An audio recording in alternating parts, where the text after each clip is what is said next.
So guys, I am your friend philosopher guide CA Sachin Gupta. और आज से हम अपना टेक्स्ट का सेशन स्टार्ट करने वाले हैं। और आपके सामने लग रहा है व्हाट इज टेक्स्ट का बैनर। तो आज अपन लोग टेक्स्ट के बारे में चर्चा करने वाले हैं। थोड़ा मैं अपने बारे में बताने वाला हूँ। I am going to tell you about my approach, हम आगे कैसे इन क्लासेस को लेकर बढ़ेंगे और कैसे आपको पढ़ना है सो दैट आप कुछ टेक्स्ट में अच्छे नंबर ला पाओ, क्योंकि इंटेंशन यही है कि आप अच्छे नंबर लेके आए 90 95 100। That is my intention. So before I start, couple of things I want to make it sure. तो पहले तो साउंड और हमने ऑडियो की बात और विजुअल्स की बात कर ली है। और टेक्स्ट के बारे में, सब्जेक्ट के बारे में भी आज चर्चा करने वाले हैं, क्योंकि एक बहुत ही स्कोरिंग सब्जेक्ट है और गाइस बहुत ही इजी सब्जेक्ट है। This is a fact, this is a fact. This is a very scoring subject and this is a very easy subject. This is very easy because this is a practical subject. और best part ये है, इसके अंदर easily you can score 100 upon 100। So many of my students have scored 95, 98, but they have not scored 100. But nonetheless, 90 लाना is not very difficult. It's a child's play. बस थोड़ी सी teacher के बताए हुए रास्ते पे आपको चलना है। दैट इज वेरी इंपॉर्टेंट कि वट एवर द टीचर से जस्ट फॉलो इट। तो your faith in the teacher should be there. तो मैं आज 15-20 मिनट में आपको ये प्रूव कर दूंगा कि you are in the right hands, you are in the right institute, should not worry about anything else. चलिए, सो गाइस, इनफैक्ट टेक्स्ट का एक ऐसा सब्जेक्ट है, मुझे ये लगता है, जो रियल लाइफ से सबसे ज्यादा रिलेटेड है। कोई ऐसा सब्जेक्ट नहीं है जो रियल लाइफ से इतना कनेक्टेड हो। सर सारे टीचर्स ऐसे ही कहते हैं कि मेरा सब्जेक्ट सबसे ज्यादा प्यार। आप खुद ही लग लगा लो यार कि टेक्स्ट एक ऐसा सब्जेक्ट है, जो एक ऐसा टॉपिक है जो फ्रॉम चौकीदार to prime minister everybody requires है। कि अभी तो आप पढ़ रहे हैं इसलिए टेक्स्ट तो पढ़ना है, लेकिन पढ़ने के बाद आप क्या करेंगे? पढ़ने के बाद सर हम पैसा कमाएंगे। एक सेकेंड गाइस। सो तो रिकॉर्डिंग अब स्टार्ट हुई है। So guys, today we are going to start with taxation as I told you. So from a चौकीदार to PM, everybody requires the knowledge of taxation. तो मैंने आपसे बोला आप अपने कोर्स कंप्लीट करने के बाद क्या करेंगे? सबसे पहला काम होगा टू अर्न मनी। अब पैसा कमाने के लिए मेरे प्यारे बच्चों, आपके पास दो अपॉर्चुनिटीज होंगी। दो, एक तो आप प्रैक्टिस करेंगे। जैसे मैं सीए बन गया था तो उसके बाद I started my own practice. मैं कभी जॉब में रहा नहीं हूं, तो मैंने अपना स्टार्ट किया सिस्टम। मुझे सीए बने तो 15 साल हो गए दोस्तों। तो या फिर आप जॉब करोगे, और दोनों में ही टैक्सेशन की नॉलेज चाहिए। तो जॉब में भी टैक्सेशन की नॉलेज चाहिए, जो सैलरी मिल रही होगी उस पर कितना टैक्स लगेगा, टैक्स कैसे बचाया जाए। और जब आप अपनी प्रैक्टिस करेंगे, अपनी कंसल्टेंसी फर्म खोलेंगे, उसमें भी आपको टैक्स की नॉलेज चाहिए होगी, उसमें भी टैक्स प्लानिंग करनी पड़ेगी। तो कोई सब्जेक्ट ऑडिट का है, अकाउंट्स का है, लॉ का है, वो तो पढ़ाई के टाइम चाहिए होते हैं। रियल लाइफ में कहीं की बार वो छूटते चले जाते हैं, लेकिन ये आपका जिंदगी भर साथ देने वाला है। अभी तो आपको ये कमा कर देगा, अभी भी कमा के देगा, हाँ मार्क्स कमा के देगा। और अपना जब आप कंपनी सेक्रेटरी बन जाएंगे, कॉस्ट मैनेजमेंट अकाउंटेंट बन जाएंगे या चार्टर्ड अकाउंटेंट बन जाएंगे, उसके बाद आपको पैसे कमा के देगा। तो this subject is very rewarding. This subject is very rewarding सच में। और मैं जो भी आज हूं because of this. So I have taught over 30,000 students all across India. This is just because of taxation. तो दिस सब्जेक्ट सच में it is very close to my heart. और मेरी इंटेंशन ये रहेगी कि आपका भी मैं इसको बड़ा फेवरेट सब्जेक्ट बना दूं। और बेस्ट पार्ट क्या है, it is a practical subject. तो कहीं ना कहीं कुछ क्वेश्चंस आंसर्स, और इन क्वेश्चंस करते करते ही हमारा ये समा हो जाएगा। तो लगभग लगभग 3 से 4 महीने की ड्यूरेशन का ये कोर्स है।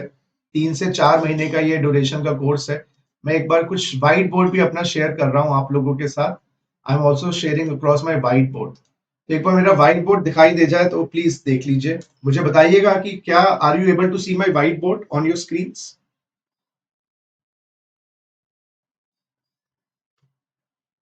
कंफर्म करिएगा बच्चा party, are you able to see my white board on the screen? बहुत बढ़िया बेटा। अच्छा, मैं आपको ना डिसएडवांटेजेस बता रहा हूं। सबसे पहले स्टार्ट कर रहा हूं डिसएडवांटेजेस से ऑफ स्टडिंग फ्रॉम मी। मैं आपको ना पहले बता दूं डिसएडवांटेज, सब बताते हैं एडवांटेजेस, मैं बता रहा हूं डिसएडवांटेजेस मुझसे पढ़ने के। अगर ये डिसएडवांटेजेस आपको पसंद आए तो आप पढ़िएगा, नहीं तो आप बिल्कुल ना पढ़िए। मेरे डिसएडवांटेजेस नंबर 1, मैं अपनी क्लासेस के अंदर अंडरस्टैंडिंग पे जोर देता हूं और मैं अपनी क्लासेस के अंदर रट्टाफिकेशन पे जोर नहीं देता। तो जो बच्चे मुझसे पढ़ रखे हैं या जो आप तो पहली बार आए हैं, आप उनसे पूछिएगा, तो मैं रट्टाफिकेशन पे जोर नहीं देता कि नहीं बेटा इसको रट लो, ऐसा ही होता है। मेरी सारी क्लासेस में जितनी भी हमारी क्लासेस लगेंगी नेक्स्ट 3.5-4 मंथ्स में, सबका सब कुछ अंडरस्टैंडिंग पे जोर होगा, हम उसको रट्टाफाई नहीं करेंगे। तो ये मेरा सबसे बड़ी वीकनेस है, सबसे बड़ी मेरी खराबी है कि मैं चीजों को समझाने पे जोर देता हूँ। 5 क्लास एक्स्ट्रा लग जाए, आई डोंट केयर, मुझे गुरु विद्या या कोई इंस्टीट्यूट पैसे ना भी दे उसके, I don't mind, but my जोर विल बी ऑन अंडरस्टैंड। दूसरी बात, मैं क्लास में नोट्स लिखवाता हूं, मैं रिटर्न नोट्स क्लास में बच्चों को देता हूं with charts and with flow charts, tables, सब क्लास में ही लिखवा देता हूं मैं।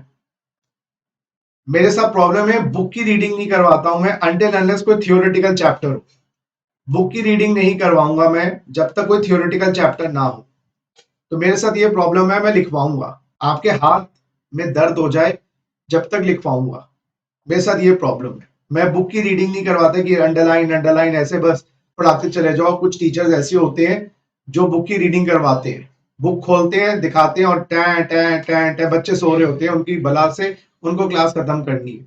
मेरे साथ ये प्रॉब्लम है। I give you written notes, कोई चैप्टर डेड थ्योरी का है, बहुत ज्यादा क्वांटिटी ऑफ थ्योरी है, उसमें मैं एक आधा चैप्टर को उठा लेता हूँ। अदरवाइज जिन बच्चों ने पढ़ा होगा आप उनसे पूछिएगा, all the notes we do in the class.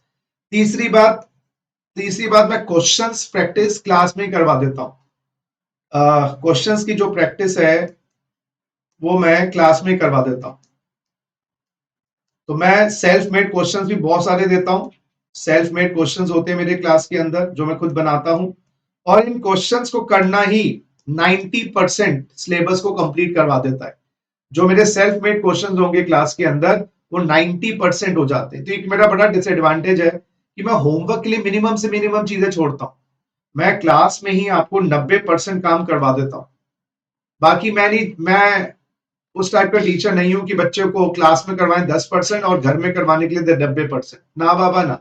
Class में ही हम लोग 90% काम फिनिश कर लेते हैं, और उसके बाद प्रैक्टिस क्वेश्चंस भी होते हैं हमारे, उससे आपका 10% काम और हो जाएगा जो होमवर्क में होते हैं।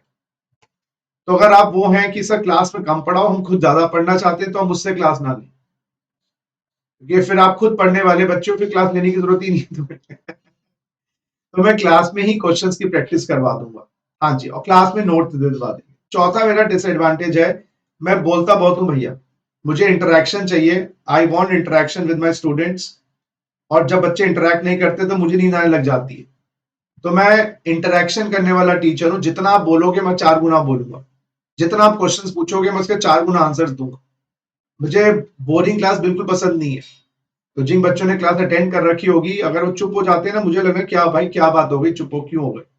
तो अगर आपको बोलना पसंद है तो मेरी क्लासेस अटेंड करिए, और चुप रहकर और कोने में बैठ के पढ़ना पसंद है तो नहीं करिए भैया, साफ मैं बोल रहा हूँ। I need interaction, I want interactivity, I want to way communication, I want जितना हो सके बिंदास होके पूछो, 100 बार पूछो। क्वेरीज मैं आपसे बार बार पूछूंगा कि डाउट्स हैं, कोई क्वेरीज हैं, वो तुम्हारे आएंगे नहीं, वो बात अलग है। अच्छा, मेरी क्लास में अटेंड करने के बाद आपको सेल्फ स्टडी के लिए खाली माइनर चीजें करनी पड़ेगी, don't have to do much, क्योंकि क्लास में ही हम सब कुछ कर लेते हैं, तो माइनर काम। लेकिन आप सेल्फ स्टडी वाले बच्चे हो तो फिर तो देख लेना भैया। तो ये मेरे 5 डिसएडवांटेजेस हैं। पहला मेरा मेजर डिसएडवांटेजेस है कि भैया आई एज अ टीचर, इतने साल मुझे पढ़ाते हुए हो गए, हजारों बच्चे चार्टर्ड अकाउंटेंट्स, कंपनी सेक्रेटरीज और कॉस्ट मैनेजर अकाउंटेंट बन चुके हैं, वो मेरे डिसएडवांटेज के कारण है। That is also my disadvantage. Rank holders भी आए हैं, all India highest marks in taxation भी आए हैं। खाली ये इसलिए बता रहा हूं कि तुम लोगों को पता चले मेरी डिसएडवांटेजेस। मैं अपने एडवांटेज नहीं बोलता, मैं अपनी बड़ाई अपने मुंह से कैसे कर सकता हूँ, बुराई कर सकते हैं वो अपनी, वो मैं कर रहा हूँ।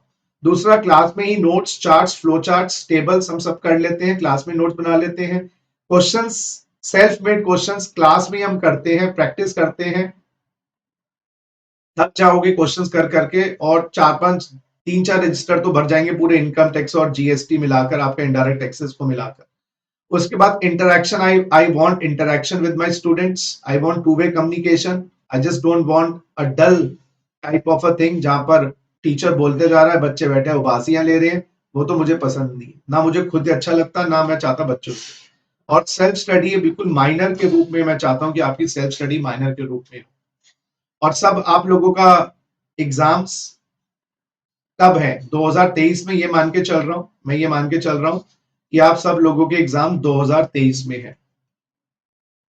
क्या मेरा अजम्पशन सही है बच्चा पार्टी? इज माय अजम्पशन सही? बहुत बढ़िया, बहुत बढ़िया। सो आपके मन में कोई भी डाउट्स हो, क्वेरीज हो, क्लास के बीच में पूछिए, क्लास के बाद पूछिए, वैसे तो उठेंगी नहीं, लेकिन कुछ आपको अपने साइड से भी थोड़ा सा, ये जितने भी कोर्सेज हम करते हैं, ये मैं बीच बीच में थोड़ा सा मोटिवेशन भी थोड़ा सा दे देता हूँ आप लोगों को, ये भी मेरा डिसएडवांटेज है कि मैं बीच बीच में थोड़ा आपको मोटिवेट भी करूंगा, क्योंकि ये जितने भी कोर्सेज हैं, प्रोफेशनल कोर्सेज हैं जो हम करते हैं, इसमें ना स्किल्स तो चाहिए चाहिए, स्टडीज तो चाहिए चाहिए, साथ में एटीट्यूड भी चाहिए, एक राइट विनिंग एटीट्यूड भी आपके पास होना चाहिए। क्योंकि अगर स्किल सेट तो आपको मैं दे दूंगा, टेक्स्ट पढ़ाना क्या, मैं तो सोते सोते इतने इतने बैचेस निकाल दिए हैं, ये तो मैं सोते सोते पढ़ा दूंगा आपको। लेकिन प्रॉब्लम क्या है, वो आपका जो एटीट्यूड है, जो जोश जज्बा जुनून है, उसको मैं नहीं डाल सकता आपके अंदर। वो आपको ही सेल्फ इग्नाइटेड, आपको ही सेल्फ इग्नाइटेड होना पड़ेगा, सेल्फ इग्नाइटेड, यानी कि आपको अपने अंदर आग लगानी पड़ेगी। है सर, आग लगानी पड़ेगी अपने अंदर, अंदर कह रहा हूं भाई, बाहर नहीं कह रहा कि माचिस लेकर सर ने कहा था, सचिन सर ने क्या कर दिया, ऐसा नहीं करना भाई। मैं क्या कह रहा हूं, आपको अपने अंदर ही एक आग पैदा करनी पड़ेगी, क्योंकि ये कोर्स जब होंगे, बहुत इंपॉर्टेंट है कि मैं इंस्ट्रक्शन मैनुअल, कोई भी नया गैजेट लेके आते हैं ना, तो उसका इंस्ट्रक्शन मैनुअल होती है, इंस्ट्रक्शन मैनुअल मोबाइल के साथ भी, और कोई आप टीवी, एसी कुछ भी लेके आते हो, इंस्ट्रक्शन मैनुअल होती है। तो इट इज वेरी इंपॉर्टेंट कि वो इंस्ट्रक्शन मैनुअल मैं आपको आज दे दूं, क्योंकि आप लोग अभी इंटरमीडिएट स्टेज पे आए हैं, एग्जीक्यूटिव स्टेज पे आए हैं, अभी तक तो आपने ये फाउंडेशन और ये ईईटी और ये सब, ये बच्चों वाले खेल हैं सारे, ये कोई एग्जाम्स नहीं होते। पहली बार जिंदगी में आप प्रोफेशनल एग्जाम्स आप दोगे, क्योंकि अभी तक तो कोई इंकी पिंकी पोंकी था, कुछ ऑनलाइन था, कुछ ऑफलाइन था, वो कोई एग्जाम्स है ही नहीं। और 12th के एग्जाम्स को मैं एग्जाम इसलिए नहीं मानता, उसमें तो 99% आ रहे हैं भाई, 12th में तो 99.99, कोई लिमिट ही नहीं रह गई 12th के एग्जाम्स की। तो जब 99 ला रहे हैं तो वो तो बच्चों वाला खेल हो ही गया। और यहाँ पर मुझे लगता नहीं किसी के 80% से कम आए होंगे, ढक्कन के भी 80% आ जाते हैं 12th में। तो कितने कितने परसेंट आए थे आप लोगों के 12th में, एक बार बताएंगे? 12th में कितने आए थे, बताइए एक बार, 12th में कितने परसेंटेजेस आई थी?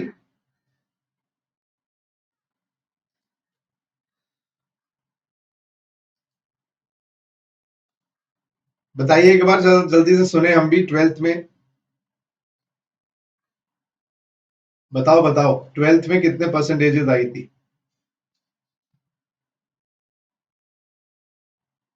जो बच्चे ऑफलाइन है, ऑनलाइन है, फटाफट बताओ।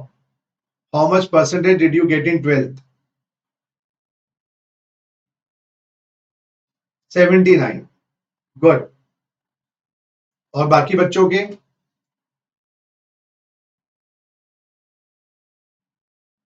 80 से कम आए यानी कि? आवाज नहीं आ रही है मेरे पास, आवाज नहीं आई अभी तक।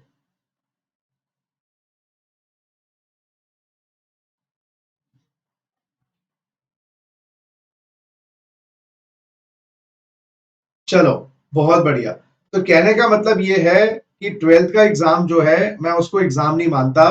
पहले होते थे टफ एग्जाम्स, अब जब 99.9% आ रहे हैं तो उसका डर नहीं है। और जो एंट्रेंस एग्जाम्स हैं, इसको भी मैं ज्यादा टफ नहीं मानता, क्योंकि ये भी ऐसे बना दिए गए हैं अब सबको क्लियर करवाने के लिए। हाँ जी, आवाज आ रही है मेरी? एक बार कंफर्म करिएगा प्लीज दोबारा से। दोबारा कंफर्म करिएगा। Are you people able to hear me? चलो, तो कहने का मतलब ये है, पहली बार अब आप इन एग्जाम्स को दे रहे हैं और इन एग्जाम्स के अंदर जो इंटरमीडिएट लेवल के एग्जाम्स हैं आपके, दो तीन बातें इंपॉर्टेंट हैं। यस, इंटरमीडिएट लेवल पर या एग्जीक्यूटिव लेवल पर तीन चार इंपॉर्टेंट बातें हैं। एक तो ना, क्लैरिटी ऑफ कॉन्सेप्ट्स, ये बहुत इंपॉर्टेंट है। यस, मैं तो ये आपसे राय दूंगा as a brother, as a friend, please rectification बिल्कुल छोड़ देना इन एवरी सब्जेक्ट।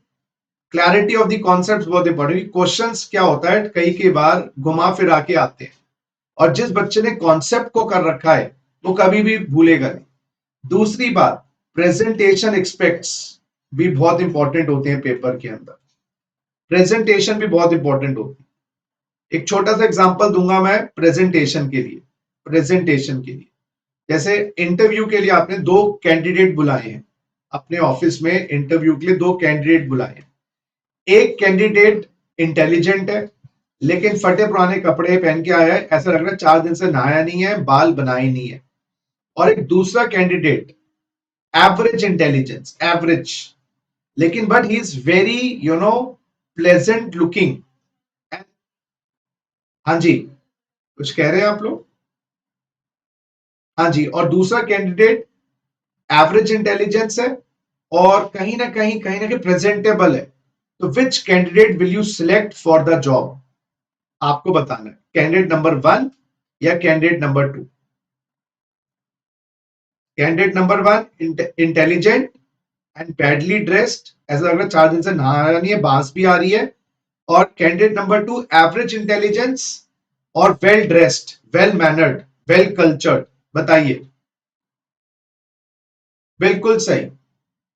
एंड यही एग्जाम में होता है आप लोगों के साथ। एग्जाम में भी यही होने वाला है कि जिस बच्चे ने अगर एवरेज आंसर्स भी लिखे हैं लेकिन प्रेजेंटेशन बहुत अच्छी है तो बेटा वो पास हो जाएगा। और जिसने आंसर सही भी लिखे हैं लेकिन राइटिंग इतनी कबाड़ है उसकी, वो फेल हो जाएगा। ये 5 स्टार्स में होता है। मैंने कितने सारे 5 स्टार्स में लंच डिनर किया है, लेकिन वो टेस्ट नहीं मिलता जो ढाबे पे मिलता है। जो ढाबे का टेस्ट है, वो गुलशन का ढाबा, और वो कौन सा है वो वहां पर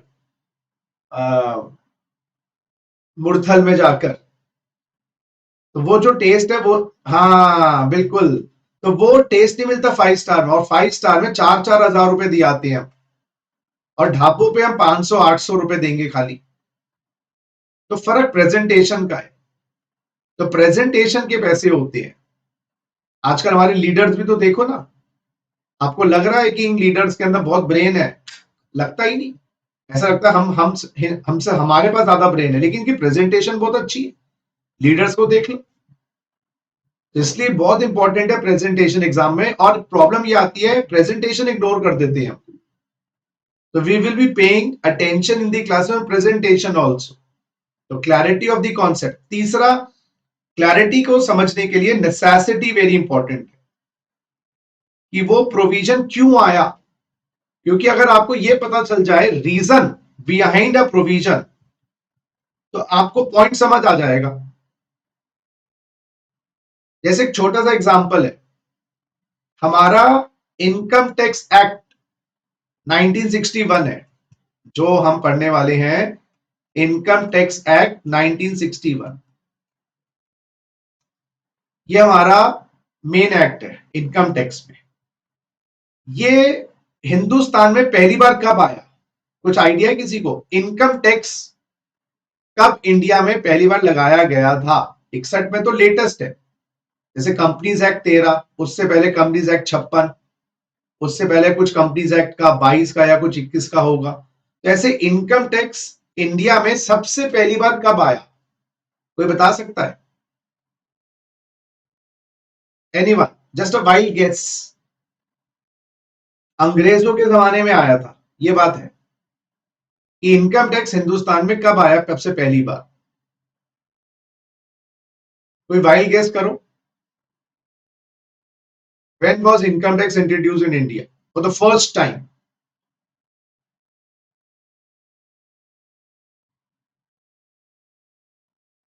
हाँ जी बेटा।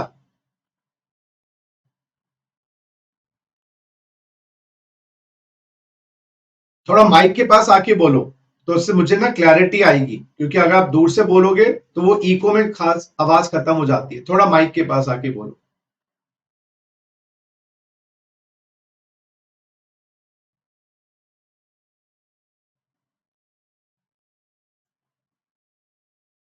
कोई वाइल्ड गेस दे दो, कोई नहीं, गलत हो जाए कोई टेंशन नहीं। Wild guess.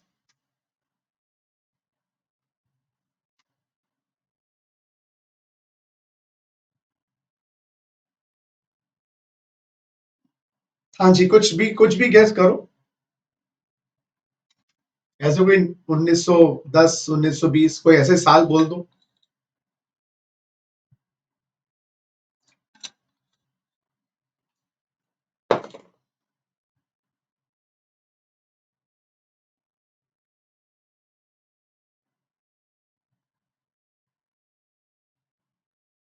हाँ जी, I am waiting for the answer.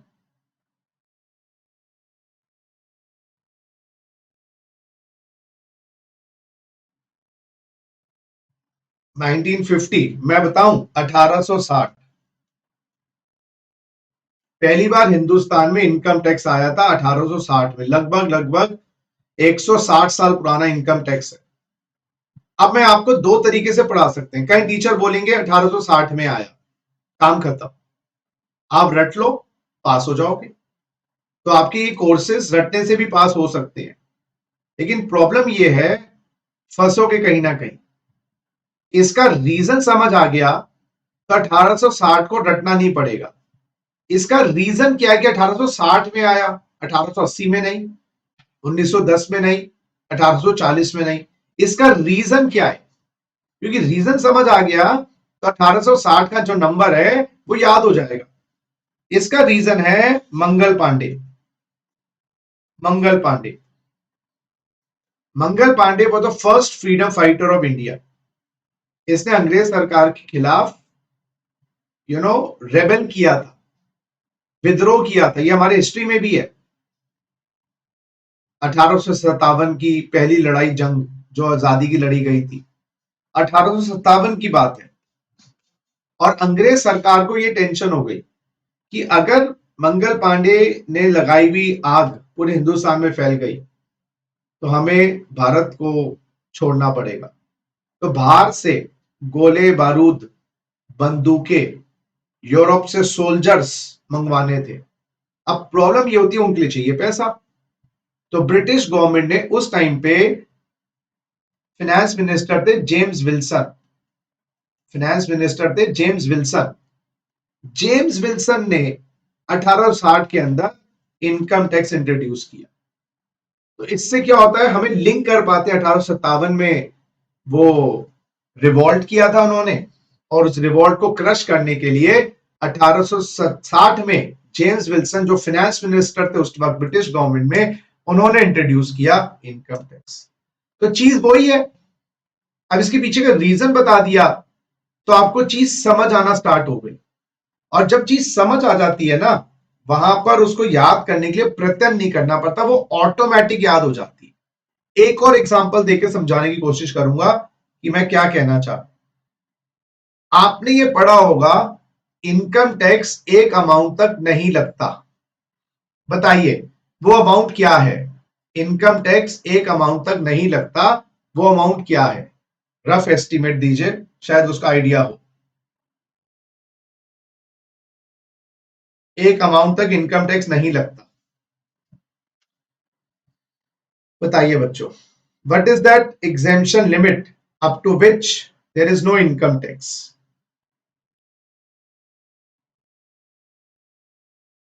That you might be knowing, वो तो आपको पता होगा।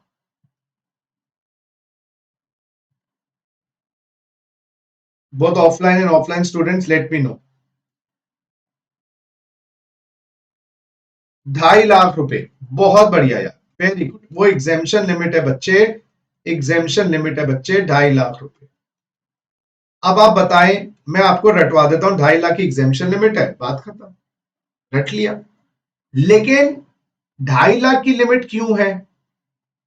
तो लिमिट क्यों है और फिर 2.5 लाख क्यों है, दोनों बातें समझना बहुत आवश्यक है। ये तो लिमिट क्यों दे रहे हैं बताइए। अब पहले मैं आप लोगों से पूछना चाहता हूं, why limit, why the limit is provided by the government, why the exemption limit is provided by the government,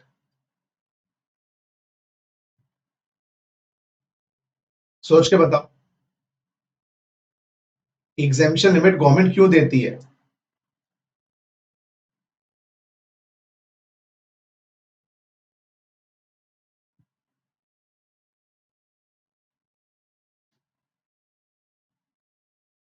Why is the exemption limit provided by the government? 2.5 lakh तक कोई टैक्स नहीं, Y?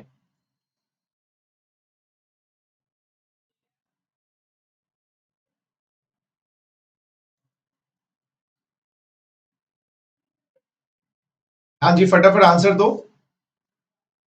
Just a wild guess, doesn't matter, wrong हो जाए।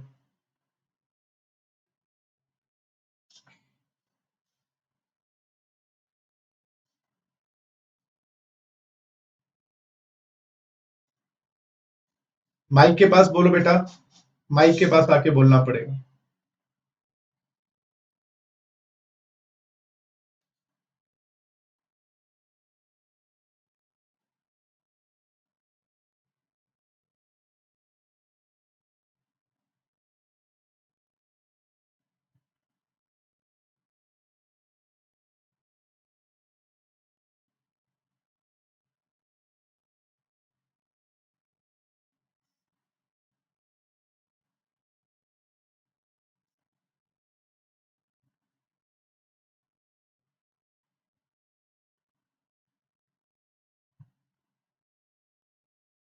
हाँ जी, नहीं मेरी आवाज नहीं पहुंची क्या?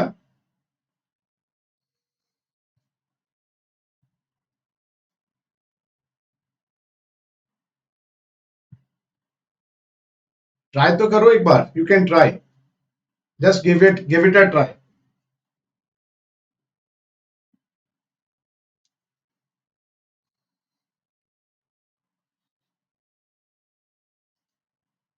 हाँ जी, गौरव, यांशी, प्लीज एक बार ट्राई करिए, प्लीज मुझे आंसर दीजिए।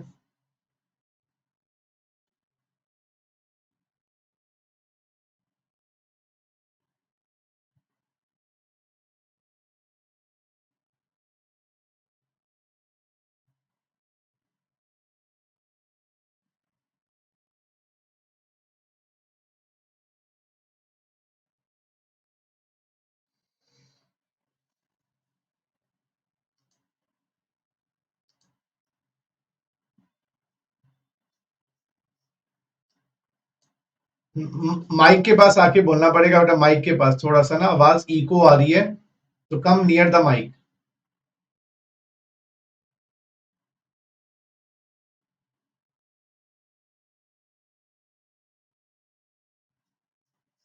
अच्छा, तो यू आर सेइंग कि एग्जेम्पशन लिमिट इसलिए दी जाती है कि गवर्नमेंट रिच पीपल से कलेक्ट करेगी और पुअर पीपल को प्रोटेक्ट करेगी।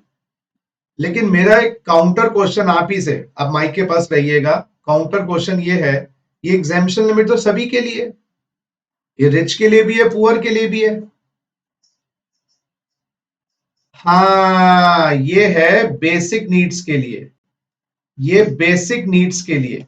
और इस कॉन्सेप्ट का जो लिंक है वो है Maslow's hierarchy of need, Maslow's hierarchy of needs, ये साइंस में कॉन्सेप्ट पढ़ा था, मास्लोस हियरार्की ऑफ नीड्स, कि पहले तो आप अपनी बेसिक जरूरतें पूरी करते हो, बेसिक जरूरतें पूरी होने के बाद social needs, psychological needs, luxury needs. तो गवर्नमेंट ये चाहती है कि पहले आप अपनी बेसिक जरूरतें, रोटी कपड़ा मकान की करो। और 2.5 लाख क्यों दे रहे हैं? कि गवर्नमेंट का ये एक एवरेज है कि घर में एक मिडिल क्लास में 20,000 रुपए महीने का एवरेज एक्सपेंस होता है रोटी कपड़ा मकान पे, एवरेज राशन पानी और ये सब एवरेज। हो सकता है घर का खर्चा 60,000 हो आप, तो गवर्नमेंट कह रही है भूखे पेट भजन नहीं होता, भूखे पेट भजन नहीं होता। पहले आप अपने 2-2.5 लाख रुपए, 2.5 लाख रुपए इनफैक्ट अपने पास रखें, उसको, उस पे आपको टैक्स देने की आवश्यकता नहीं है। अगर आप 2.5 लाख से ऊपर कमाते हो तो देन यू हैव टू पे taxes. That is the point. तो दो तरीके से हम पढ़ाई करते हैं, या तो रट लो 2.5 लाख की लिमिट है, या 2 मिनट एक्स्ट्रा लगा के ये पढ़ें कि भाई ये लिमिट देने के पीछे सरकार की मंशा क्या है, और ये 2.5 लाख की क्यों है, क्योंकि एवरेज एक हाउस होल्ड का हम ये मान के चलते हैं 20,000 रुपए का खर्चा है। तो भूखे पेट वजन नहीं होता। तो पहले आप अपना पेट भरिए और बचा हुआ पैसा रह जाए तो सरकार को दीजिए। This is the point. तो ये नेसेसिटी और रीजन अगर हम समझने लग जाए ना, तो अब देखो मैं आपसे पूछूंगा इनकम टैक्स कब आया? 1860 में। क्यों आया? बिकॉज मंगल पांडे वाला कॉन्सेप्ट था। एग्जेम्पशन लिमिट 2.5 लाख की क्यों है? क्योंकि बेसिक जरूरतें इंसान की उनको पूरा करना है। प्रेजेंटेशन की बात तो मैंने बता दी, how to present the answers. तो दो चीजें अगर आप ये कर लें, आपको कोई रोक नहीं सकता अच्छे नंबर लाने से। पास तो हो ही जाओगे, पास होने की चिंता ही नहीं कर रहे। We talking about marks. If you want to really score good marks, तो it is very important that clarity of the concepts and presentation पे जोर लगाया जाए। ठीक है, चलो। तो अब मैं आपको बुनियादी बातें मैंने आपको बताई। अब मैं स्टार्ट कर रहा हूं कुछ बुनियादी बातों से, कुछ ऐसी टर्म्स, कुछ ऐसी वर्ड्स जो आप मेरी क्लासेस में बार बार सुनेंगे। ये वर्ड्स अगर क्लियर हो गए then you will be able to appreciate, because मुझे लगता है स्ट्रॉन्ग फाउंडेशन, मुझे क्या लगता है, एक स्ट्रॉन्ग फाउंडेशन बहुत इंपॉर्टेंट है स्ट्रॉन्ग बिल्डिंग के लिए। तो ये जो आपकी फाउंडेशन है, नींव है, ये मैं आज शुरू कर रहा हूं। So I am putting in the foundation नींव। तो कुछ बुनियादी क्वेश्चंस हैं, उनका जवाब भी आपसे चाहिए, फिर मैं उनका जवाब मैं खुद दूंगा। तो मेरा पहला क्वेश्चन है आप लोगों से, व्हाट इज टैक्स? बताइए, और टाइम ना लगाइए ज्यादा आंसर देने में, अदरवाइज टाइम बहुत लग जाएगा। तो मेरा सिंपल सरल क्वेश्चन है, व्हाट इज टैक्स? और टाइम मत लगाइएगा आंसर देने में, बहुत टाइम लगा रहे हैं।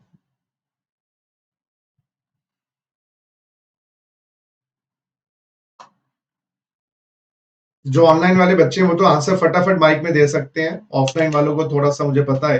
हाँ जी बच्चों, व्हाट इज टैक्स?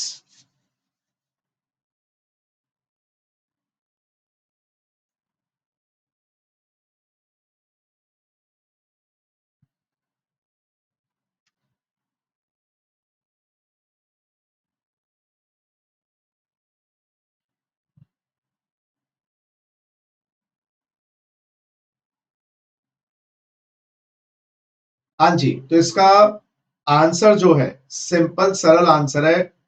चलो बताओ बताओ बताओ, मैं जगह कोई बताएगा। हाँ बोलो बोलो बोलो। गवर्नमेंट को देते हैं।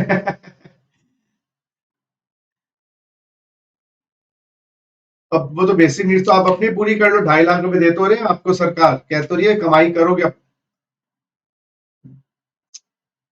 हाँ तो क्यों, बट होता क्या है टैक्स? ये नहीं कह रहे हम देते हैं, जो खाते हैं वो खाना है, लेकिन खाना क्या है? जो पहनते हैं कपड़ा, लेकिन कपड़ा क्या है वो आप आंसर नहीं कर रहे। मोबाइल क्या है, जैसे बातें होती है, लेकिन व्हाट इज अ मोबाइल? उपयोगिता बता रहे हैं आप उसकी। What is tax?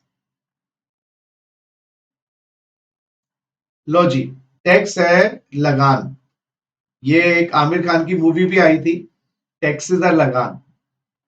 पहले फर्क ये था, पहले लगान जो लगाया जाता था वो था non monetary.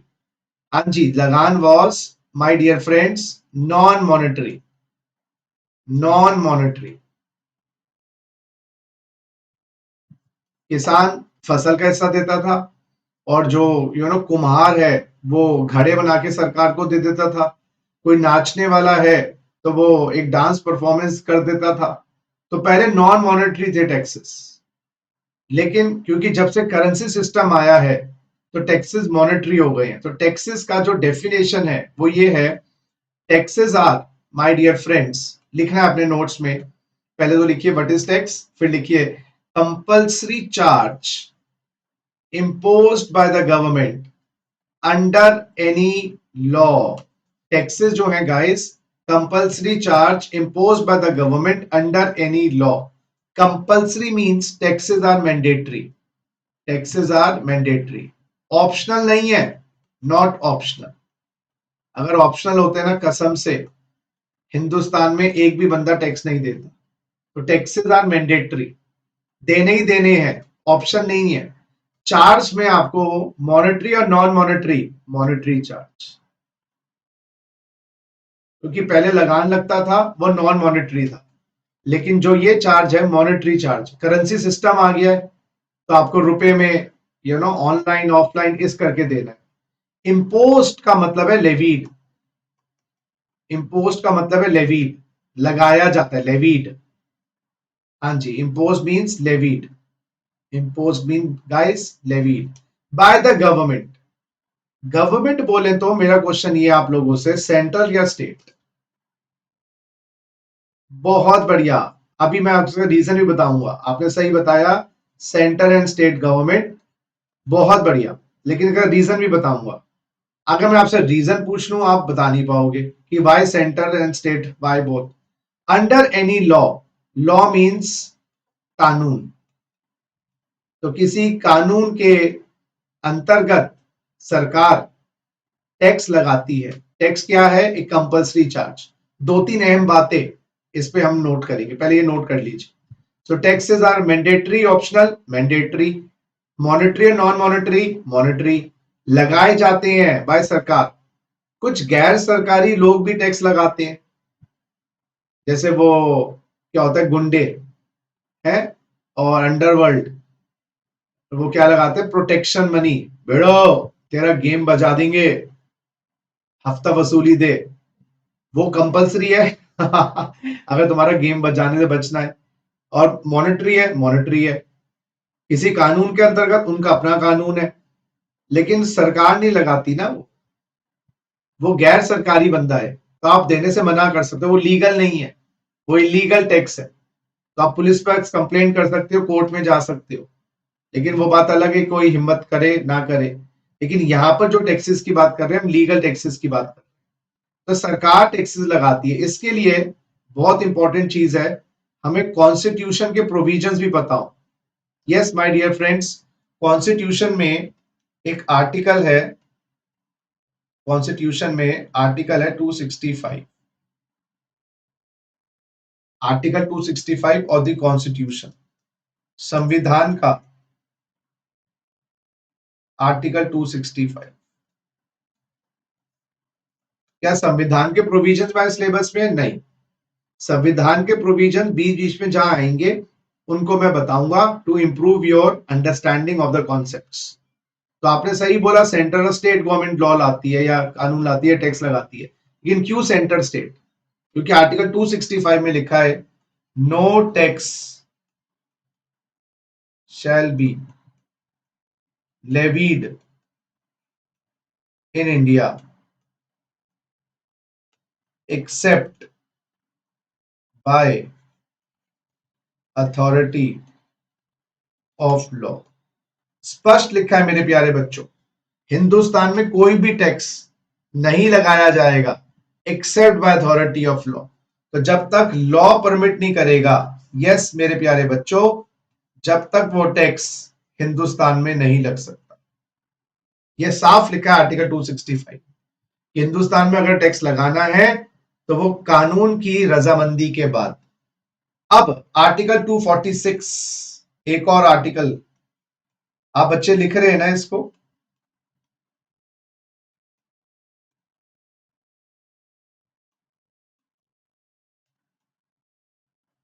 Article 246 of the constitution, वो कहता है law can be made by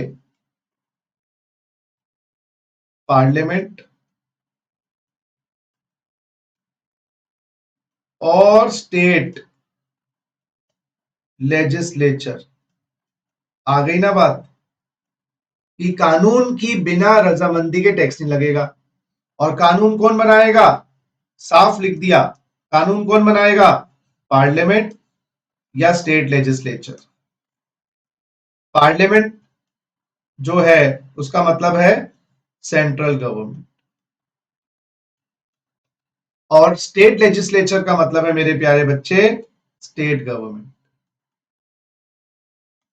The law can be made by the parliament or the state legislature, provided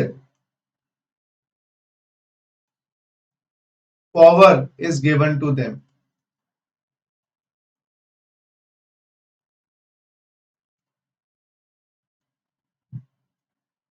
Provided power is with them. Power is with them. ये क्या line हुई?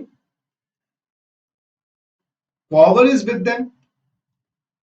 ऐसा नहीं है कि केंद्र सरकार राज्य सरकार किसी भी मुद्दे पर कानून ला सकते हैं, ना ना ना, वो ही मुद्दों पे कानून लाएंगे जिसकी उनके पास पावर है। अच्छा, तो पहले तो बोल रहे हैं आपके माँ बाप लॉ बनाएंगे, लेकिन वो कह रहे हैं माँ बाप भी लॉ उन्हीं मुद्दों पे लाएंगे जिसके लिए वो ऑथराइज्ड है। अगर वो ऑथराइज नहीं है उस टॉपिक पे लॉ लाने के लिए तो नहीं ला सकते। ये ऑथराइजेशन कहां दिखी है, मेरा क्वेश्चन ये पावर का मेंशन्ड है कि किस पर वो टॉपिक्स पर लॉ ला सकते हैं केंद्र, किस पे टॉपिक्स पे लॉ ला सकती है राज्य, ये पावर का मेंशन्ड है। Where is this power mentioned, I wanted to know, ये पावर का मेंशन्ड है।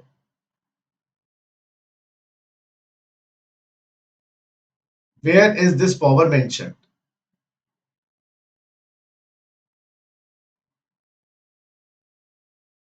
तो पहले तो कहा हिंदुस्तान में टैक्स लगेगा, कानून रजामंदी दे, कानून बनाने के लिए पार्लियामेंट स्टेट लेजिस्लेचर, लेकिन एक पेचीदगी और डाल दी कि भाई पावर होनी चाहिए उनके पास। बेटा ये पावर जो है ना, ये दी हुई है शेड्यूल 7 में, ये पावर दी हुई है शेड्यूल 7 ऑफ आर्टिकल 246, उसमें दी हुई है 3 लिस्ट्स। शेड्यूल 7 ऑफ आर्टिकल 246, एक है मेरे बच्चे यूनियन लिस्ट, दूसरी है स्टेट लिस्ट, तीसरी है concurrent list. Concurrent list, union list के आइटम पे law can be made by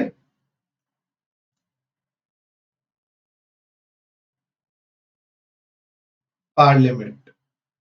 parliament means central government.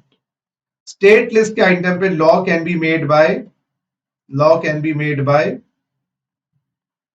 State legislature. और बेटा स्टेट लेजिस्लेचर बोले तो स्टेट गवर्नमेंट।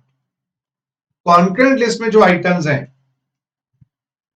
कॉन्करेंट लिस्ट में जो आइटम है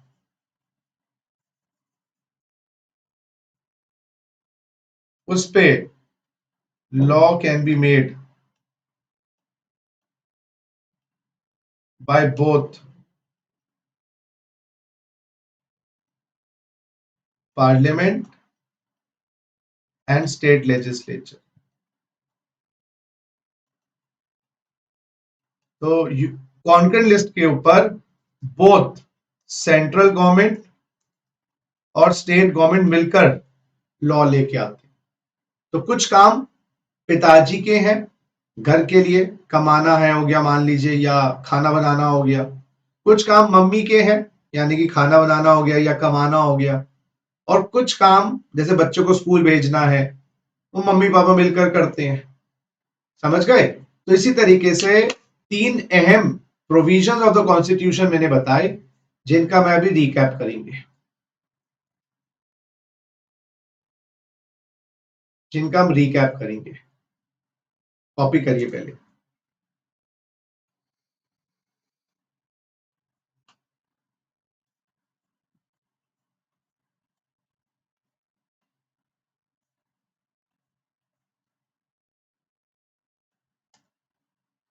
तो सबसे पहली बात बच्चे, सबसे पहली बात,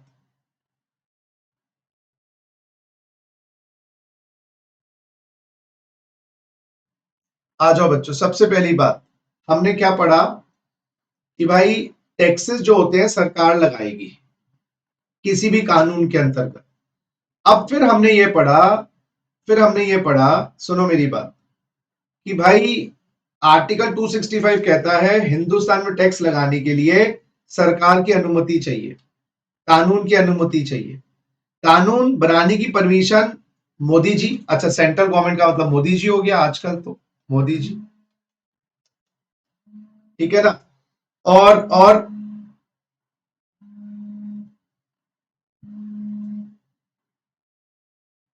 मेरे बच्चे, और स्टेट लेजिस्लेचर का मतलब हो गया, दिल्ली की बात करें तो केजरीवाल जी, और हम यूपी की बात करें तो योगी जी। ये स्टेट गवर्नमेंट्स हो गई। लेकिन इनके पास भी हर आइटम पे ये लॉ नहीं ला सकते, वो पावर उनके पास होनी चाहिए। वो पावर कहां मेंशन्ड है? यूनियन लिस्ट में, स्टेट लिस्ट में, कॉन्करेंट लिस्ट में। जो आइटम यूनियन लिस्ट में है उस पे केंद्र सरकार लॉ लाएगी, जो स्टेट लिस्ट में है वो राज्य सरकार लॉ लाएगी। जो आइटम कॉन्करेंट लिस्ट में है मेरे प्यारे बच्चों, उस पे लॉ दोनों सरकारें लेके आएंगी। तो यानी कि इससे ये बात क्लियर हो गई, इससे एक बात क्लियर हो गई, टैक्सेस किसी ना किसी लॉ के अंडर होंगे, किसी ना किसी कानून के अंतर्गत होंगे, और वो कानून या तो सेंट्रल गवर्नमेंट का होगा, या स्टेट गवर्नमेंट का होगा, सेंट्रल गवर्नमेंट और स्टेट गवर्नमेंट। इससे ये भी बात समझ आ गई, टैक्सेस या तो सेंट्रल गवर्नमेंट के होंगे या स्टेट गवर्नमेंट के होंगे। तो जो हमारे सिलेबस में आएगा ना, इनकम टैक्स, जीएसटी, ये सब चीजें हम पढ़ेंगे, ये केंद्र के राज्य की, ठीक है ना। तो टैक्सेस किसी ना किसी लॉ के अंतर्गत होंगे, और लॉ या तो केंद्र सरकार, राज्य सरकार का। तो टैक्सेस भी ऐसे या तो राज्य सरकार के होंगे या केंद्र सरकार के होंगे।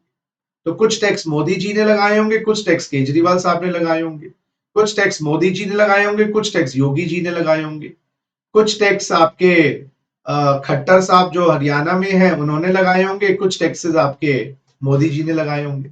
तो केंद्र में मोदी जी और राज्य में अलग अलग सरकारें हैं। ममता जी हमारी वेस्ट बंगाल में है, ठीक है ना। चलो आ जाओ, वापस आ जाओ बेटा। तो कंपल्सरी मतलब मैंडेटरी, चार्ज का मतलब मॉनेटरी, सरकार लगाती है कानून में। अब मेरा एक क्वेश्चन और आ रहा है मन में, ये जो कानून है, ये आपने सचिन सर सही बोला कि सेंट्रल या स्टेट गवर्नमेंट बनाती है, ये तो आपने सही बोला, ये तो आपने सही बोला। लेकिन मेरा क्वेश्चन ये है, central government how it makes law. अब सेंट्रल गवर्नमेंट को कानून बनाना है टैक्स लगाने के लिए, तो वो कानून कैसे बनेगा? How will central government make the law? किसी को कुछ आइडिया हो? How is law made by the central government? बहुत बढ़िया, सबसे पहले बिल बनाया जाएगा। बिल होता है बेटा ड्राफ्ट, बिल होता है ड्राफ्ट, ड्राफ्ट ऑफ प्रपोजल्स। जैसे नक्शा बनाया जाता है ना, नक्शा, अगर हम हिंदी में बोले नक्शा मकान का, उसके बाद मकान फिर बनाया जाता है, तो नक्शे को चेंज भी किया जाता है बार बार। तो ड्राफ्ट होता है बिल। तो किसी भी कानून बनाना है तो बिल लाया जाएगा, बिल को लोकसभा में रखा जाएगा, जो लोअर हाउस ऑफ पार्लियामेंट कहा जाता है, लोअर हाउस ऑफ पार्लियामेंट, जिसमें मोदी जी चुनकर आए हैं, मतलब इलेक्ट हुए हैं, हम इलेक्शंस होते हैं। फिर लोकसभा में डिस्कशन वोटिंग के बाद राज्यसभा, राज्यसभा को बोला जाता है अपर हाउस ऑफ पार्लियामेंट। और आपको ये शायद पता नहीं होगा कि राज्यसभा में भी एमपीज होते हैं, जो वोटिंग और वो सब में प्रोसेस का पार्ट होते हैं। राज्यसभा में भी एमपीज होते हैं। राज्यसभा के एमपीज हम चुनते नहीं, लोकसभा के 542 या 44 कुछ एमपीज हैं, 45 होंगे एग्जैक्ट, मुझे आइडिया नहीं, 544 544 के अप्रोक्स हैं, क्योंकि ये मुझे पता है हाफ वे, जिस भी सरकार के 272 सीट्स आ जाती हैं उसकी सरकार बन जाती है केंद्र में। 272 सीटें हाफ है, तो ये 544 के आसपास है, जिसकी 272 आ जाती है या उससे ज्यादा हो जाती है, वो टेक्निकल बातें हैं, वो देख लीजिएगा। मैं सिविक्स का टीचर नहीं हूं, टैक्स का टीचर हूं। तो राज्यसभा के जो एमपीज हैं ये हम नहीं चुनते, ये जो स्टेट के अंदर जो एमएलए होते हैं ना ये चुनते हैं, तो दिल्ली के एमएलए, यूपी के एमएलए। और राज्यसभा में डिस्कशन वोटिंग के बाद जाता है प्रेसिडेंट के पास, और जब प्रेसिडेंट इस पे साइन कर दे, अपनी अप्रूवल दे दे, तो ये एक्ट बन जाता है और ये एक्ट एप्लीकेबल टू इंडिया या पार्ट ऑफ इंडिया हो जाता है। ये जो कानून सेंट्रल गवर्नमेंट बना रही है ना बच्चे, ये एप्लीकेबल टू इंडिया और पार्ट ऑफ इंडिया में गवर्नमेंट की मर्जी है। सेंट्रल गवर्नमेंट का कानून है, वो पूरे हिंदुस्तान में लगाएं या हिंदुस्तान के कुछ इलाकों में लगाएं। जैसे भाई मेरा घर है, मैं एक कमरे में सोऊं या 4 कमरे में फैल के सोऊं, तो ये जो सेंट्रल गवर्नमेंट का कानून है वो ज्यादातर तो इंडिया में या पार्ट ऑफ द इंडिया में लागू कर सकती है सेंट्रल के पास ये पावर। लेकिन उन्हीं मुद्दों पे बिल आएगा जो मुद्दे, जो टॉपिक्स, जो पावर यूनियन लिस्ट में हो या कॉन्करेंट लिस्ट में हो, स्टेट लिस्ट के आइटम्स पे नहीं। हाँ जी, तो ये प्रक्रिया है, प्रोसेस है केंद्र सरकार के लॉ मेकिंग प्रोसेस। तो कोई भी कानून लाना है तो उसके लिए बिल चाहिए। बिल का एक्ट बनेगा तो एप्लीकेबल होगा। Act means action, act means action. अच्छा, ये तो केंद्र सरकार की बात थी। हाउ डज राज्य सरकार मेक लॉस, ये बताइए। State government, how it makes loss.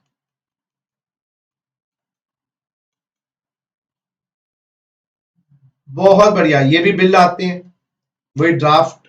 और स्टेट लेजिस्लेचर में विधानसभा, विधान परिषद, ये सब सिविक्स की चीजें हैं, ज्यादा डीप में नहीं जाना। और फिर किसके पास भेजते हैं साइन करवाने के लिए, ये नहीं बता पाओ, ये नहीं बता पाओ किसके पास भेजते हैं साइन करवाने के लिए।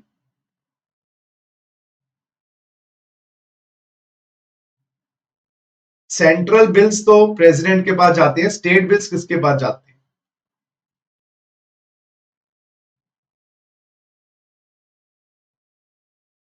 नहीं, पीएम पीएम तो बनाता है, सीएम तो बनाता है, उसकी कैबिनेट तो बिल बनाती है।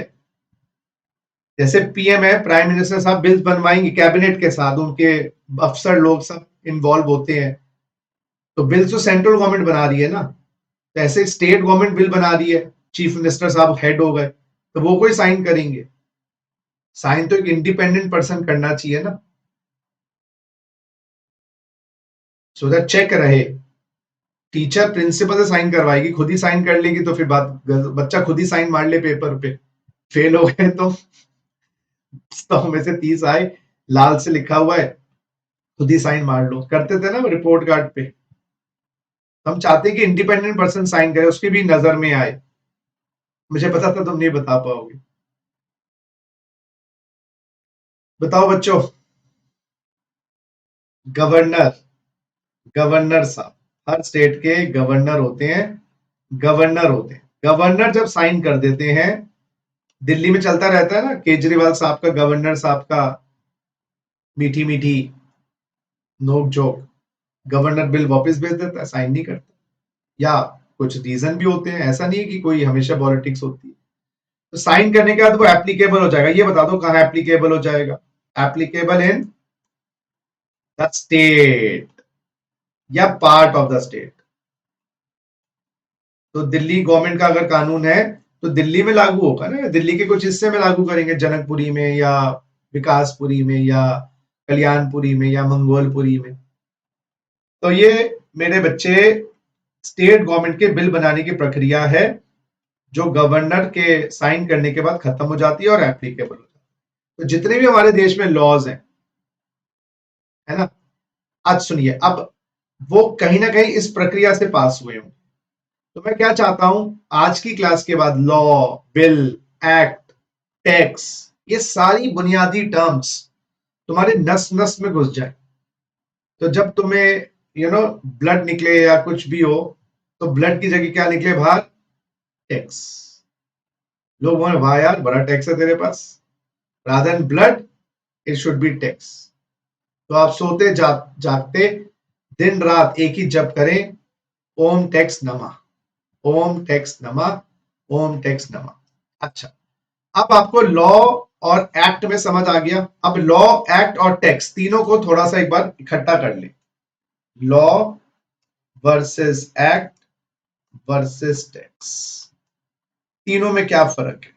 कोई चेष्टा करेगा? वैसे तो मैंने अभी बताई है बहुत चीजें, हम इन तीनों को जोड़ के देखेंगे।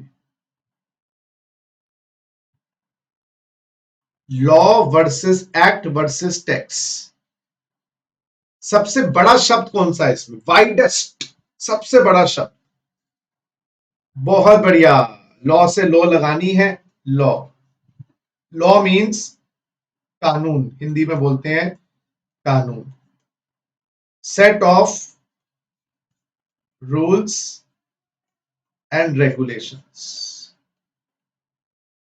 गवर्नमेंट कानून एनवायरमेंटल के लिए भी बनाएगी, एनवायरमेंटल लॉस। एनवायरमेंटल लॉस, जैसे अभी क्रैकर्स को बैन कर दिया गया है दिल्ली में 1 जनवरी तक, तो एनवायरमेंट के लिए किया गया। ट्रैफिक लॉस, जिसमें ट्रैफिक स्मूथ तरीके से चले, लोग लाल बत्ती क्रॉस ना करें। बिजनेस लॉस, बिजनेस में माल प्रैक्टिसेस ना हो, होर्डिंग ना हो। अच्छा, उसके बाद लेबर लॉस। लेबर लॉस क्या है? जिससे लेबर कहीं ना कहीं उसका एक्सप्लॉइटेशन ना हो। Criminal laws, criminal laws, civil laws अलग अलग बनाए जाते हैं। ये आप जब वो पढ़ते हैं ना एलएलबी, तो उसमें IPC, Indian penal code, code of civil procedures, और फिर मेरे प्यारे Laddu Gopal, tax laws. Tax laws क्यों लगाए जाते हैं? वो टैक्स रिकवरी करने के लिए। तो भाई कानून, जैसे घर में आपके पेरेंट्स खाने पीने के भी तरीके बताते हैं आपको, घूमने फिरने के तरीके भी बताते हैं, क्या पहनना है उसके तरीके भी बताते हैं। तो डिफरेंट डिफरेंट एरियाज में रूल्स एंड रेगुलेशन चाहिए, समझो। तो कानून वाइडर है, और कानून के अंतर्गत ही, लॉ के अंतर्गत ही टैक्स लॉज आते हैं। और हर लॉ के पीछे उस लॉ को पास करने के लिए एक प्रोसीजर होगा। एक प्रोसीजर होगा, प्रोसीजर। और प्रोसीजर जब कंप्लीट हो जाता है तो उसको क्या बोल देते हैं? एक्ट। तो कोई ना कोई पीछे एक्ट होगी। तो एनवायरमेंटल लॉस के पीछे कौन सी होती है? जैसे आपकी protection of environment act, protection of, वैसे मैंने पढ़ी नहीं है, protection environment act. Traffic loss के पीछे motor vehicle act, motor vehicle act. ये प्रोटेक्शन ऑफ एनवायरमेंट एक्ट है या पॉल्यूशन एक्ट है, मैं नाम नाम में ना जाए। बिजनेस लॉज में आपकी इसमें आ जाएंगे आपके foreign exchange management act, foreign exchange management act, foreign exchange management act, FEMA जिसको कहते हैं। बहुत सारे ऐसे बिजनेस के लॉज हैं, मोनोपोलिस्टिक एंड आपके क्या कहते हैं ये, एक्सप्लॉइटेशन के ऊपर, लेबर के ऊपर भी बहुत सारे लॉज बने हुए हैं। Gratuity act, gratuity act, provident fund act, provident fund act, companies act भी आ जाता है बिजनेस में, तो कंपनीज एक्ट, पार्टनरशिप एक्ट,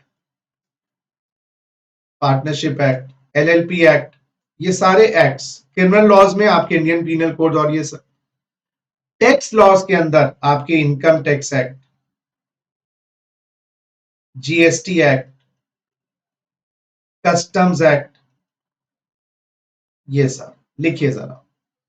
तो अब मैं आपसे पूछूं लॉ क्या है, तो आप लॉ बोलोगे कानून है, वो अलग अलग एरियाज में रूल्स एंड रेगुलेशन सरकार बनाती है।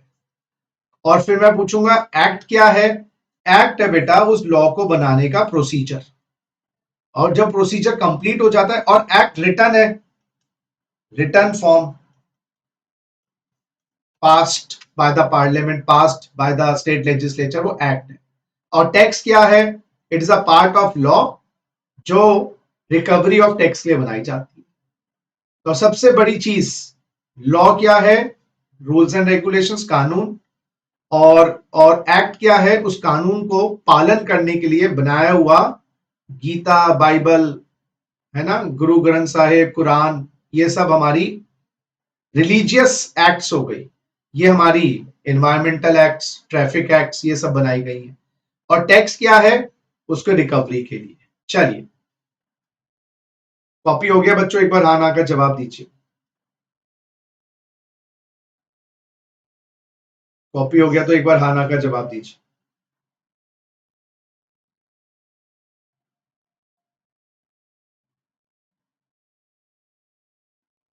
इंटरेक्शन करो, मैंने बोला ना, मैंने मेरी क्लास में मुझे इंटरेक्शन चाहिए, मैं बड़ा बोर हो जाता हूँ बिना इंटरेक्शन के। वन वे ट्रैफिक नहीं, टू वे ट्रैफिक। हाँ जी, चलो जी, लिख लिया आप लोगों ने। तो law, set of rules and regulation. Act is a past procedure which has been, passed by the parliament. Or tax is a law which has been made by the government for recovery of money for the development purposes. And tax is levied through an act. तो सबसे wider चीज है law, फिर है act, और सबसे छोटा tax. चलिए आइए जरा नेक्स्ट क्वेश्चन मेरे पास जो मेरे मन में आ रहा है, Why are taxes levied? बड़ा सिंपल क्वेश्चन है, क्वेश्चन नंबर 2। टैक्सेस लगाने के पीछे सरकार की मंशा क्या है, बताइए दोस्तों। रफ आइडिया, टैक्सेस क्यों लगाए जाते हैं? पॉल्यूशन के लॉस क्यों है? टू रन द गवर्नमेंट, सरकार चलानी है। तो क्या बिना टैक्सेस सरकार नहीं चल सकती?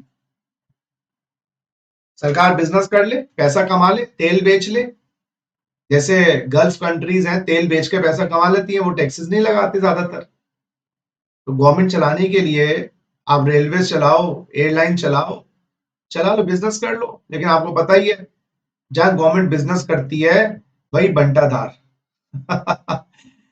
बोलते ना, एक लाइन पढ़े पड़ी थी, it is not the business of the government to do business, it is not the business of the government to do business. Government वही चलती है, आप नोटिस करना, गवर्नमेंट का बिजनेस एक जगह ही सफल है, गवर्नमेंट का बिजनेस एक जगह सफल है, और वो वहां सफल है जहां गवर्नमेंट की मोनोपोली है। जब तक एयर इंडिया, जब तक एयर इंडिया मोनोपोली थी, प्राइवेट एयरलाइंस नहीं थी, चलती थी। जैसे ही प्राइवेट सेक्टर आया, टाइम टाइम फिश। एमटीएनएल, मेरा टेलीफोन नहीं लगता, पहले एमटीएनएल ये नहीं था, प्रॉफिट मेकिंग कंपनी थी, वीएसएनएल, एमटीएनएल। लेकिन जब प्राइवेट सेक्टर खुले, Airtel, Jio, what ever it is, नहीं चल पाए। रेलवे चल रही है क्योंकि रेलवे मोनोपोली में है, कोई कंपटीशन नहीं है। कई सेक्टर्स हैं जहां पर गवर्नमेंट अच्छा कॉम्पीट करती है, लेकिन मेजोरिटी देखा जाता है जहां प्राइवेट सेक्टर है वहां वो तो गवर्नमेंट के बिजनेसेस तो सब रहा ही नहीं ज्यादा। तो गवर्नमेंट को देश चलाने के लिए क्या चाहिए? रेवेन्यू। ठीक है ना? अगर या तो तेल होता हमारे पास, ऐसे कोई खनिज पदार्थ होते, तेल तो सारा इंपोर्ट होता है बाहर से, तो हमारे पास कुछ ऐसी प्रोडक्ट नहीं है जो सरकार बेचकर करोड़ों खरबों अरबों रुपए कमाए। इसलिए गवर्नमेंट को टैक्सेस लगाने पड़ते हैं सो दैट लोगों से पैसा लिया जाए। देखो जी, या तो मैं खुद कमा लूं, या तुम लोग कमा रहे हो, तुम्हारी कमाई का हिस्सा ले लूं मैं। समझो ना, अगर मुझे कुछ टैलेंट नहीं होता, कुछ नहीं होता, तो मैं यही करता, बेटा दो 10-10 रुपए मुझे देने पड़ते तुम्हें। लेकिन यहां पर गवर्नमेंट खुद नहीं कमा पाती, इसलिए गवर्नमेंट को लेने पड़ते हैं टैक्सेस। और टैक्सेस इसलिए भी लेने पड़ते हैं, सरकार को डेवलपमेंट करनी है देश की। दिल्ली के जो बच्चे हैं वो देखो, मेट्रो, हमारा मेट्रो दिल्ली का project is one of the best in the world. कितना स्ट्रीमलाइन प्रोसेस है, कितना क्लीन है। कभी कभार रेलवेज में आपको पान के निशान मिल जाएंगे, यहां नहीं मिलते मेट्रो में। और कितना ईज हो गया है, गाजियाबाद तक पहुंच गई, गुड़गांव तक पहुंच गई, बुलंदशहर तक पहुंच चुकी है मेट्रो। शायद बुलंदशहर, अगर मुझे आइडिया नहीं है इतना। तो मेट्रो इतनी दूर तक पहुंच चुकी है, तो ये मेट्रो का फायदा हुआ। और कितना सस्ती है, आई थिंक 50 रुपए से ज्यादा या 100 रुपए से ज्यादा तो लगता भी नहीं कभी भी एक साइड के, कहीं से लंबे से लंबा भी चले जाओ। और अपनी गाड़ी से जाओ तो 400-500 का पेट्रोल तो मिनिमम है। तो गवर्नमेंट अगर पैसा नहीं होगा तो ऐसे बढ़िया चीजें कैसे बनाएगी? फ्लाईओवर्स, दिल्ली की नक्शा बदल गया है, अंडरपास, ओवरब्रिज, हाई ब्रिज, ये सारा। और दिल्ली के बाहर भी फ्लाईओवर्स और एक्सप्रेसवेज। आप आगरा गए एक्सप्रेसवे से? Anyone has gone to Agra through expressway?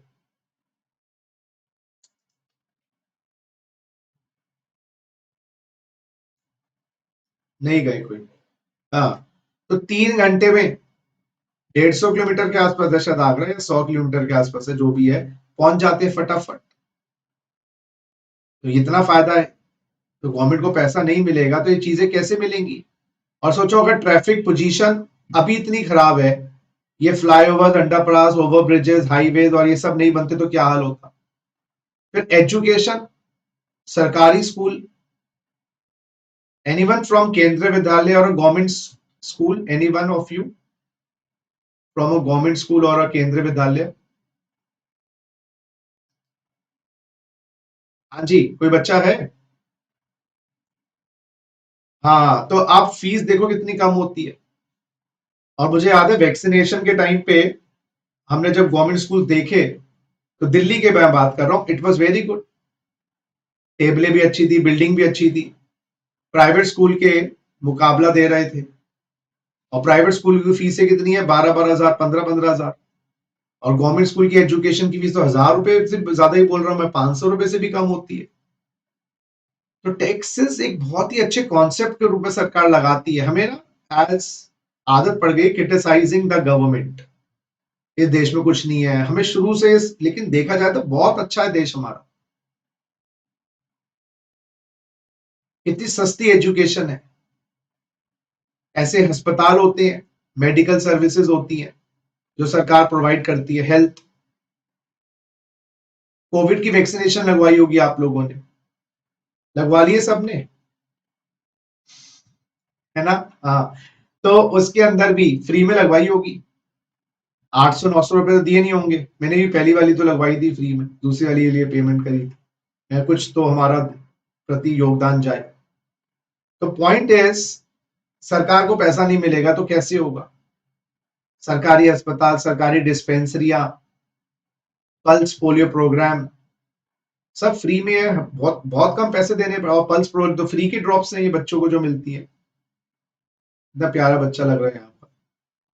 इसी के डिफेंस, भाई हिंदुस्तान किस नेबरहुड में रहता है? एक जगह चाइना, एक जगह पाकिस्तान, श्रीलंका, आसपास देखो। और अगर हमारा डिफेंस अच्छा नहीं हुआ तो जो आजादी से मैं बैठ के पढ़ा रहा हूं या आप पढ़ रहे हो वो आजादी नहीं मिलेगी। सोचो जरा, ये इतना सॉलिड डिफेंस होने के बाद भी चाइना में आके दिखाता है। डोकलाम में हुआ लास्ट ईयर। और अगर हमारा डिफेंस अच्छा नहीं हुआ तो मुझे लगता नहीं अमेरिका कोई मदद करने आता हमारी। हम सॉलिड है तो जब भी हम अपनी मदद कर पाएंगे। ये कह तो देते हैं अमेरिका मदद करेगा करेगा, वो बात की बात है। तो जब तक खुद स्ट्रांग नहीं होंगे ना, कोई हेल्प नहीं करता। तो इसी तरीके से गाइस, अब मैं आपको टैक्सेस के रीजन जो बताए मैंने, आप लोगों ने भी, मैंने भी बताया आपको। तो टैक्सेस के जो रीजंस हैं, वो पहला रीजन मैंने आपको डिस्कस किया, revenue to the government. Revenue to the government. क्या इसके अलावा कोई और भी रीजन लगता है तुम्हें टैक्स लगाने का? मेरा क्वेश्चन ये। 4 रीजन है गाइस, 4 रीजन है। ये तो एक रीजन आप लोगों ने बताया। बताइए, what is the other reason of levying taxation?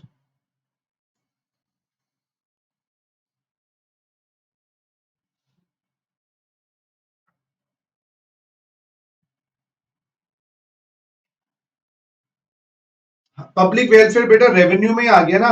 Example, public welfare, development, health, वो सब बेटा इसी में आ गया। Medical, defence, etcetera.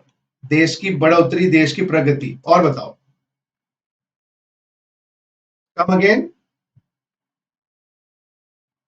बेटा माइक के पास आके बोल बेटा, तेरी बात समझ आ जाएगी मुझे।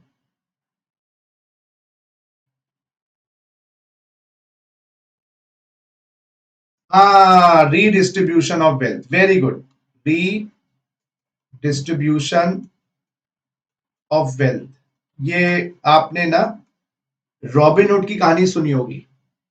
जो रिच है ना, वो ये है, पुअर ये है। तो गवर्नमेंट क्या करती है, रिच से उसका पोर्शन ले लेती है और ये पोर्शन यहां लगा देती है पुअर के साथ। तो दोनों इक्वल इक्वल हो जाते हैं। थोड़ा पुअर को हम कम कर देते हैं। तो हम क्या करते हैं, पुअर के पास इतना है तो रिच से लिया, पुअर को दिया, तो इक्वालिटी मेंटेन हो जाती है। इक्वालिटी, जैसे एक बच्चे के 90 नंबर आए, एक के आए 30 नंबर। भाई इसके तो इतने नंबर आ गए 50 से ऊपर, इसको तो जरूरत ही नहीं है। 30 वाला फेल हो रहा है।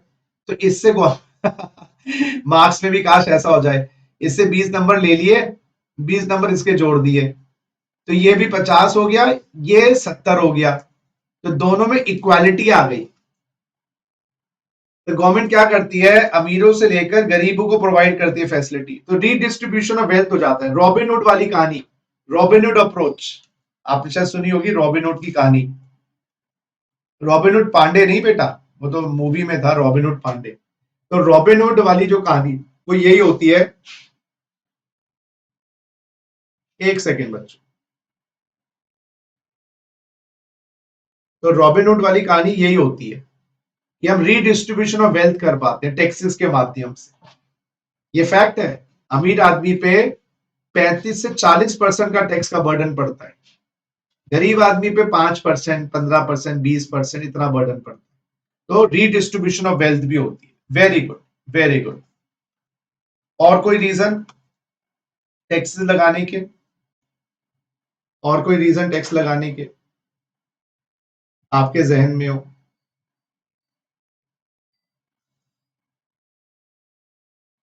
ट्राई करो। हाँ, repricing, repricing of goods and services, repricing of goods and services. Repricing of goods and services का मतलब चीजों को महंगा सस्ता करना। ये पॉसिबल है जीएसटी, ये टैक्सेस के कारण। कैसे सर? अरे चीज पे टैक्स ज्यादा लगा दिया, चीज महंगी हो गई। जैसे सोना है, चांदी है, तेल है, टैक्सेस बढ़ा दिए तो महंगे, टैक्सेस घटा दिए तो सस्ता। अभी तेल सस्ता किया था तो उस पर एक्साइज कम कर दी थी, तेल सस्ता हो गया था, 105 106 पे पहुंच गया था तेल। जो हमारा पेट्रोल है, जब तो वो 95 96 पे आया, गवर्नमेंट ने एक्साइज कम कर दी। तो रीप्राइसिंग का मतलब डिमांड एंड सप्लाई। यस मेरे प्यारे बच्चे, डिमांड एंड सप्लाई भी इफेक्ट होता है टैक्सेस से। तो ये नहीं कि टैक्सेस खाली पैसा कमाने के लिए है, डिमांड और सप्लाई के भी इफेक्ट करती है। चीज महंगी हो जाएगी तो डिमांड कम हो जाएगी, चीज सस्ती हो जाएगी डिमांड बढ़ जाएगी। और लास्ट, जैसे सैनिटाइजर थे, मास्क थे, उस टाइम गवर्नमेंट ने उन पे टैक्सेस कम कर दिए थे, हटा दिए थे। और एक लास्ट केस है रिप्रेजेंटेशन, रिप्रेजेंटेशन लास्ट केस है या लास्ट रीजन है मेरे प्यारे बच्चों, रिप्रेजेंटेशन।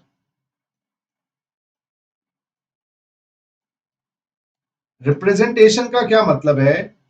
बोलने का हक, पार्टिसिपेशन, से इन द गवर्नमेंट, से इन गवर्नमेंट। क्या मतलब? आप लोगों को पॉकेट मनी मिलती होगी पेरेंट्स से, हाँ सर। डांट भी तो मिलती होगी साथ में, बेटा इतना खर्च कर दिया तूने, इतने पैसे दिए थे तुझे, क्या कर रहा है तो? अरे जी इसकी पॉकेट मनी बंद कर दो जी। तो देते हैं तो बोलते भी हैं, हक भी है। और कोई पॉकेट मनी देना और फिर बोले खर्च कर दिया तूने, कि पापा दिए तो नहीं पॉकेट मनी। अब आप क्या बोल रहे हो? तो रिप्रेजेंटेशन का, हम टैक्सेस देते हैं तो पूछ सकते हैं हमारे पैसे का क्या हुआ। आरटीआई फाइल कर सकते हैं, अपने एमएलए से एमपी से पूछ सकते हैं। अकाउंटेबिलिटी होती है ना, हमसे ले रहे हैं तो क्या कर रहे हो हमारे पैसे का। आप फीस देकर बैठोगे क्लासेस में, बिना फीस के बैठोगे, ये बता दो है? Will you pay the fees और without fees you will take the batches? Tell me, tell. हाँ, तो then if you can hold the institute accountable. If something goes wrong you can say teacher भाग गया, हमें क्या मतलब, दूसरे teacher को बुलाओ, हमने पैसे दिए। लेकिन अगर मुफ्त की क्लास होती, टीचर भाग जाए, तो इंस्टीट्यूट बोलेगा भाई मुफ्त की थी, टीचर भाग गया, हम क्या करें? तो आप कुछ दोगे तो बोलने का हक है, रिप्रेजेंटेशन है, पार्टिसिपेशन है। और फैक्ट है, जब भी डेमोक्रेसी हमारे देश में, तो इनको 4 आवर्स ऑफ टैक्सेशन भी कहा जाता है। 4 hours of taxation, revenue, redistribution, repricing, representation. Yes, primary no doubt revenue है, पैसा चाहिए सरकार, देश चलाना है। क्योंकि आप गरीब बच्चों को पढ़ाने, पहले क्या होता था, टीचर को गरीब बच्चों को बोला था पढ़ा दे, खाना जो बनाता था गरीब बच्चों को खिला दे, लेकिन लोग सेल्फ सेंटर्ड होते हैं, वो नहीं करेंगे इतना भलाई, सरकार करेगी, सरकार का कोई व्यक्तिगत इंटरेस्ट नहीं है। जब से मनी सिस्टम प्रचलन में आया तो बड़ा अच्छा हो गया, आप पैसा दे दो गवर्नमेंट करेगी अपने आप। पहले पहले जब राजा रजवाड़े होते तो इतना काम नहीं होता था, इतना टैक्स नहीं लेती थी गवर्नमेंट, क्योंकि गरीबों को मदद हम लोग खुद ही कर देते थे। लेकिन जब देश बढ़ रहा है, आबादी बढ़ रही है, तो कहां कहां आप मदद कर पाओगे अपने आप, कितनी एनजीओ मदद करेंगी, तो सरकार की मदद के बिना नहीं होगा, तो सरकार के हाथ स्ट्रॉन्ग करने हैं। तो these are known as 4 R's of taxation. चलिए नेक्स्ट क्वेश्चन जो मेरे मन में आया, last question of the day, what are the various types of taxes in India. अब सुनो मेरी बात, सरकार को एक टैक्स लगाकर पेट नहीं भरता, सरकार मल्टीपल टैक्सेस लगाती। जैसे आजकल घर भी चलाना हो तो एक कमाई से काम नहीं चलता, तो मैंने भी इन्वेस्टमेंट्स कर रखी हैं, रियल एस्टेट में है, टीचिंग है, 5-6 तरीके से अर्न करता हूं, सो दैट कोई प्रॉब्लम ना आए। समझ लो मेरी बात। तो हम लोग भी एक एफडीज बनाएंगे, सेविंग अकाउंट्स खोलेंगे, पब्लिक प्रोविडेंट फंड खोलेंगे, मल्टीपल सोर्सेज से हम कमाने की कोशिश करते हैं। इसी तरीके से सरकार भी अगर एक ही टैक्स लगाएगी तो फिर बड़ा मुश्किल हो जाएगा, क्योंकि उसमें से आपकी कमाई का सारे चला जाएगा। तो गवर्नमेंट थोड़ा थोड़ा बर्डन लगाती है, पूरे देश को कवर करना है। समझो ना, एक ही बच्चे से सारे बच्चों की फीस ले लूं, बच्चा बोलेगा पागल हो रहे हो सर, 1 लाख रुपए ले लिए मुझसे टैक्स पढ़ाने के। अब इतने बच्चे होंगे, 50 बच्चे होंगे, तो हम कहेंगे चलो यार 2-2 हजार, 4-4 हजार, 5-5 हजार, 6-6 हजार दे दो, तो वो बढ़ जाता है। इसी तरीके से डिफरेंट टाइप्स ऑफ टैक्सेस लगाती है। तो ये लास्ट क्वेश्चन है आज का। हाँ जी, इस गुड्स के सप्लाई पे कौन सा टैक्स लगेगा। बहुत बढ़िया, जीएसटी। जब भी गुड्स का सप्लाई होगा, मोबाइल बेचना है, लैपटॉप बेचना है, कैमरा बेचना है, कीबोर्ड बेचना है, एसी टीवी फ्रिज बेचना है, whenever goods are being sold supplied, लगेगा जीएसटी। ये भी हमारे सिलेबस में है, लेकिन अभी इस पे चर्चा नहीं। बहुत बढ़िया। अगर आप नाई की दुकान में जाओ, जिम में जाओ, बैंक में जाओ, इंश्योरेंस कंपनी की पॉलिसी लो, कोचिंग इंस्टीट्यूट में जाओ, कौन सा टैक्स हमारे ऊपर लगाया जाएगा, क्योंकि हम सर्विस प्रोवाइडर्स हैं। बहुत बढ़िया जी, यहां पर भी जीएसटी लगाया जाएगा। बहुत बढ़िया। तो जीएसटी का नाम ही यही है, गब्बर सिंह टैक्स, ये राहुल गांधी जी बोलते हैं। लेकिन GST is good and simple tax, ये मोदी जी बोलते हैं। मेरे हिसाब से, मैं तो जीएसटी पढ़ाता हूं, it is a good and simple tax. थोड़ी सरकार टाइट करती है इधर उधर चीजें, लेकिन it is a simple tax, good tax, अच्छा है और सरल है। तो वैसे इसका रियल मीनिंग है गुड्स एंड सर्विसेज टैक्स। तो जो गुड्स को सप्लाई कर रहा है उस पर भी जीएसटी है, जैसे एलजी का शोरूम है, सैमसंग का शोरूम, गाड़ी, बंगला इत्यादि, गाड़ी इत्यादि। जो सर्विसेज है उस पर भी है। अच्छा, अब देखिए जरा, ये हिंदुस्तान में गुड्स इंपोर्ट हो रहे हैं, इस पे कौन सा टैक्स लगेगा। Custom duty. Very good. इस पे कस्टम ड्यूटी और इंपोर्ट ड्यूटी, इंपोर्ट ड्यूटी कह लो या कस्टम ड्यूटी कह लो। इसी तरीके से जब गुड्स एक्सपोर्ट होते हैं मेरे बच्चे, एक्सपोर्ट होते हैं, उस पर भी ये एक्सपोर्ट ड्यूटी या custom, custom duty is a heading, उसमें इंपोर्ट एक्सपोर्ट ड्यूटीज दोनों आ जाती है। कस्टम ड्यूटी इंटरनेशनल ट्रेड के लिए गुड्स के, तो जब गुड्स एक्सपोर्ट होंगे या इंपोर्ट होंगे, कस्टम ड्यूटीज।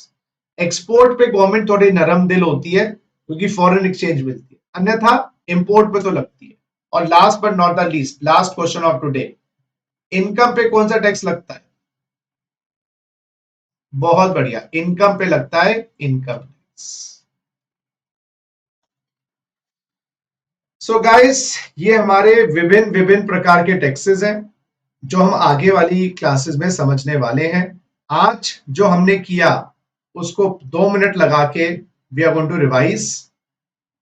आज जो हमने किया we are going to revise for 2 minutes. आइए दोस्तों, सो गाइस, जो टैक्सेस हैं वो क्या होते हैं। टैक्सेस में पहली बात आपने बताई कि sir taxes are compulsory, monetary, government, under any law.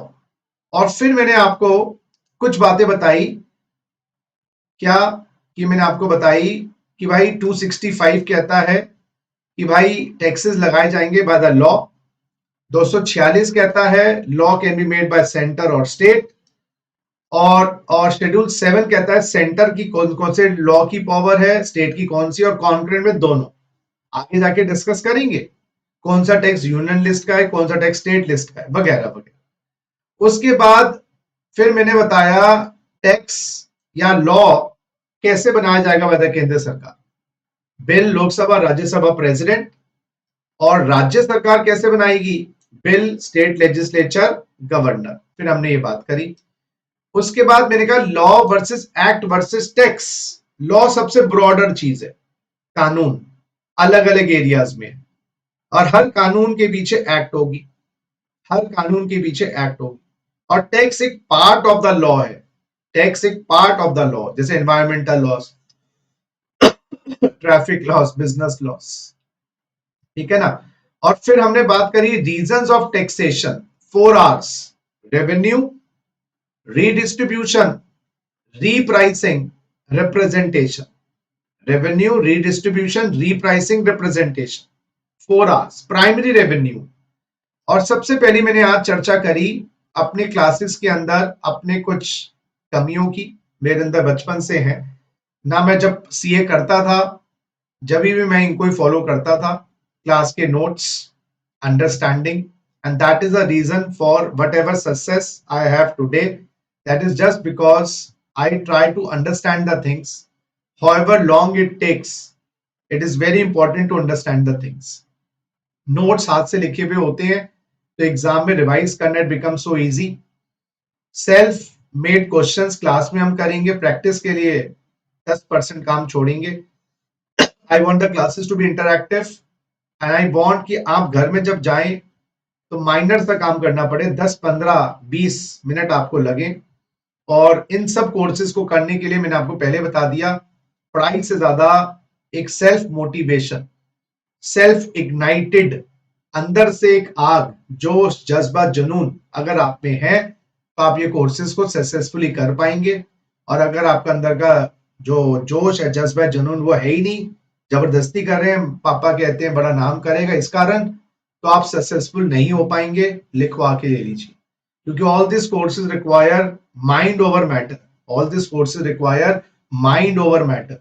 Matter है पढ़ाई, उसके ऊपर आपका दिमाग होना चाहिए कि पढ़ाई तो मैं कर लूंगा, कोई टेंशन नहीं, मुझे बनना है। अगर ये एक जोश आपके अंदर है तो आप बनेंगे। लेकिन आपको लगता है डर और ये सब चीजें, फिर तो भगवान तुम्हारा मालिक है, भगवान तुम्हारी मदद करे, मैं क्या मदद करूं। चलिए, आपकी कोई क्वेरीज हैं, कोई डाउट्स हैं तो फटाफट आप पूछ लीजिए, अन्यथा आज की क्लास को हम समाप्त करेंगे। अगली क्लास में हम अब आगे वाले चीजों को लेकर बढ़ेंगे। हाँ जी, कोई डाउट्स, कोई शंका? मुझे पता तो है नहीं, होंगे तो है नहीं, लेकिन still any doubts you wanted to ask. और ये बैच 2023 एग्जाम्स के लिए है, तो we have lot of time. सही टाइम से आपने शुरू कर दिया है, सो हमारे 3.5 महीने के आसपास में ये सिलेबस खत्म हो जाएगा, तो it will be good for you. चलो जी, any queries you have? No yes भी कर दो नलायको। चलो जी, गॉड ब्लेस यू ऑल। और अगली क्लास में 2 चीजें लेके आइएगा। अच्छा, एक काम और है, जाते जाते बता दूं, आज आप मार्केट जाएंगे। हाँ जी, जाना ही है आपको मार्केट, तो मार्केट जाएंगे और स्टेशनरी शॉप पे जाएंगे। आज आप मार्केट जाकर स्टेशनरी शॉप पे जाएंगे और वहां से एक A4 साइज का पेपर का रिम, जिसमें 500 शीट्स होती है, वो खरीद के लेके आएंगे। वो लगभग लगभग 150-200 रुपए का आ जाएगा, ज्यादा महंगा नहीं आता। सेंचुरी का अच्छा पेपर होता है, सेंचुरी बाकी वो तो रिम्स देखे होंगे, जो आपने फोटोकॉपी मशीन में भी पेपर्स होते हैं। आपको करना क्या है, मेरी हर क्लास की, ईच क्लास की समरी बनानी है एक सिंगल A4 साइज पेपर पे, single A4 size paper, front back. तो जो हमने आज सीखा वो आपको समराइज करके समरी में शॉर्टकट्स, अलग अलग कलर के पेन्स बनाना है। तो अगर हमारे मान लीजिए 50 60 70 लेक्चर होते हैं, जितने भी लेक्चर होंगे वो आपके वो उतने ही पेजेस होंगे, तो आपको याद करने में बहुत आसानी होगी, क्योंकि हमारा जो माइंड है ना वो लिमिटेड चीजों को याद रख पाता है। हमारा माइंड जो है ना लिमिटेड चीजों को याद कर पाता है। तो अगर आप ये समरी का कॉन्सेप्ट फॉलो कर लोगे, कसम से कह रहा हूं 90% कोई माइका लाल आपका रोक नहीं सकता। लेकिन प्रॉब्लम ये आएगी कि आप शुरू के 10-20 क्लासों में बनाओगे, उसके बाद छोड़ो यार, कुछ देख होता तो है नहीं इससे। तो एग्जाम के रिजल्ट के बाद पता चलेगा ना, होता नहीं होता। तो प्लीज गुजारिश है मेरी आप लोगों से, ये फैक्ट, ये फॉर्मूला हर क्लास में लगाइए। Every classes you are taking, 500 में तो आपका पूरा ग्रुप हो जाएगा ना यार। 100 क्लास में अगर 4 सब्जेक्ट में हुई तो 400 पेपर तो लगे। और फिर बाद में इन पेपर्स को आप एक फाइल में स्टेपल कर दीजिए या उनको स्पाइरल करवा लीजिए। ये आपके हैंड रिटन नोट्स होंगे। तो क्लास के नोट्स तो बहुत वाइड होने वाले हैं। अभी तो आज स्टार्टिंग क्लासेस हैं तो मैं कम करवा रहा हूँ, आगे जाके 5-5 10-10 पेज भर जाएंगे। फिर वो समराइज क्या करना है, जो आपको याद करनी है चीजें। जैसे मूवी देखने जाते हैं, लेटेस्ट मूवी कोई देखी होगी, वो उस टाइम तो स्टोरी याद है, उसके बाद 4 दिन के बाद कोई स्टोरी पूछे क्या पता। अब लास्ट वीक आपने डिनर में क्या खाया था याद ही नहीं, लेकिन एक पेपर पे लिख लो, लास्ट मंडे मैंने डिनर पे ये खाया, लास्ट ट्यूसडे ये खाया, तो वो पेपर आपके सामने होगा तो आप बता सकते हो। इसी तरीके से ये कुंजी बन जाएगी आपकी सफलता की, कि A4 साइज पे आपने क्लास का जो भी आज पढ़ा, नई नई बातें पढ़ी, समराइज करते चले जाओ। वो समरी में पूरा रनिंग में मत लिखना, शॉर्टकट्स, सिंबल्स, अलग अलग पेन, टेबल, चार्ट्स बना के करते रहो। घर में ना भी पढ़ो, कम से समरी बना लो यार। और ये समरी ही आपको सफलता के 90% का लक्ष्य, 100% ही बोले, 100% का लक्ष्य है हमारा, उस तक पहुंचाई। जो टीचर की बताई हुई रास्ते पे चलेगा, गुरु के बताए रास्ते पे शिष्य चलेगा, तो शिष्य सफलता तो पाएगा। और गुरु में आपकी क्षमता है, आपके सामने आपको पता चल ही गया होगा, उसमें तो कोई दो राय है ही नहीं। तो इसलिए what ever I say, follow it in the true letter in the spirit. अपने अंदर जोश, जज्बा, जुनून डेवलप करो, नहीं है तो प्यार डेवलप करो सब्जेक्ट के प्रति, टीचर के प्रति। जो फॉलो कर रहा है वो बातें फॉलो करो और समरी बनाते चले जाओ। उससे क्या होगा, चीजें रिटेन होंगी। टेक्स्ट में प्रॉब्लम कब आएगी, चीजें भूल जाते हैं बच्चे, क्योंकि माइंड में आगे बढ़ो पीछा छोड़ो, आगे बढ़ो पीछा छोड़ो होता है।